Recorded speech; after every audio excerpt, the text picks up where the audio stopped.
Hi, I'm Dr. Anusha, consultant at Dr. Vijay's Cosmetology and Hair Transplantation Center. Today we are going to discuss about gynecomastia. What is gynecomastia? Enlargement of the breast tissue in males or man boobs is known as gynecomastia. What are the causes for this gynecomastia? Generally, the breast tissue is present in the females and surprisingly, it is even present in the males also. But in the males, this breast tissue is in a dormant stage, that is, it doesn't grow. When there is a hormonal imbalance between the male hormone, that is the testosterone, and the female hormone, that is the estrogen, or a combination of both, that is, if there is a decrease in the male hormone or if there is an increase in the female hormone, then this will trigger the breast tissue to grow, and henceforth this will lead to gynecomastia. So what conditions will lead to this hormonal imbalance? The most common condition is puberty, that is in the teenage, that is the peak where there will be a hormone fluctuation.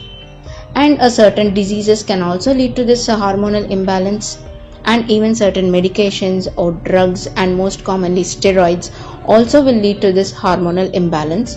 And even at the old age also there will be a hormonal imbalance, which will trigger the growth of this breast tissue.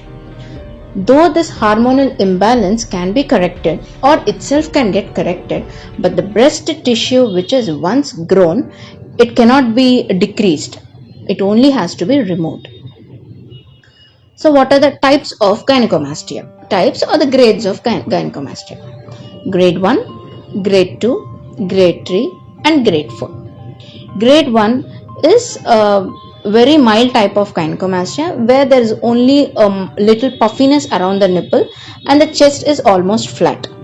So some people may require correction and some people may not complain even about it. Grade 2 and Grade 3 is moderate type. Grade 2 is moderate without any skin excess, and Grade 3 is moderate with skin excess. And Grade 4 is severe form of gynecomastia wherein we can find female type of breast. So what is the impact of this gynecomastia or why it should be treated?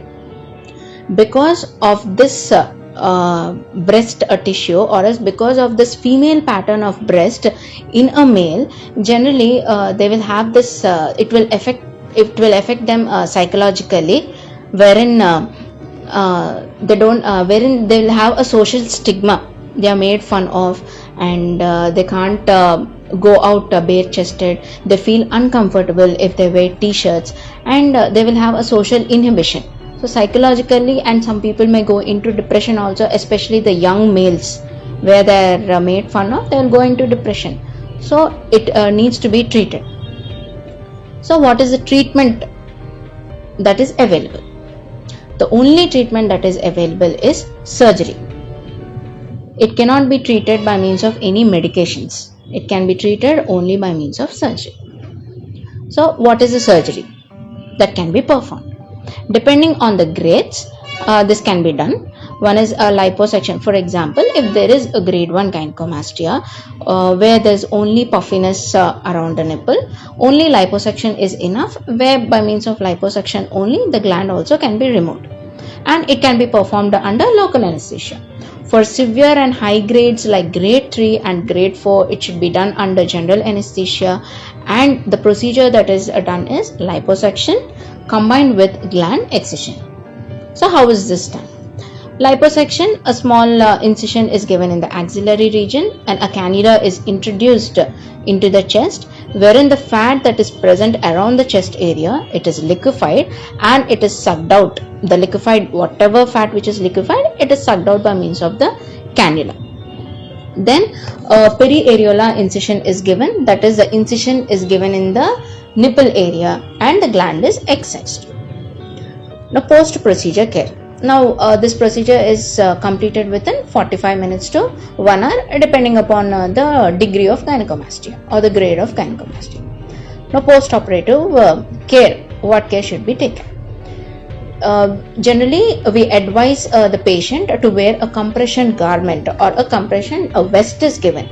Why is this vest given? Because a gap is created. We have removed the fat, and we have also removed the gland. So a gap or a vacuum is created between the skin and the underlying chest.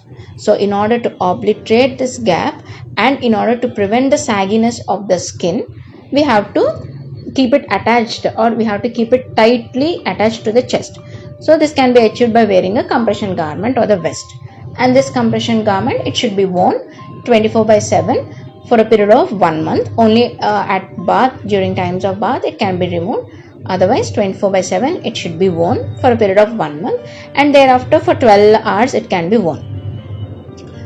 And next, the antibiotics, which generally the doctor prescribes, they should use the antibiotics for 10 days. Next commonly asked question is, when should we resume to our work? Generally on the third post, on the day of the surgery itself, you can get discharged, or else on the next day, and you can resume to your work after 3 days. The next commonly asked question is, when can I exercise, or when can I go to gym? It is better to avoid going to gym or performing the chest exercises up till 3 months.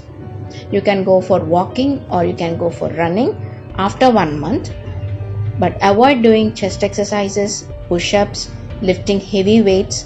All these should be avoided till 3 months, and the pressure garment should be worn up till 3 months for the best results.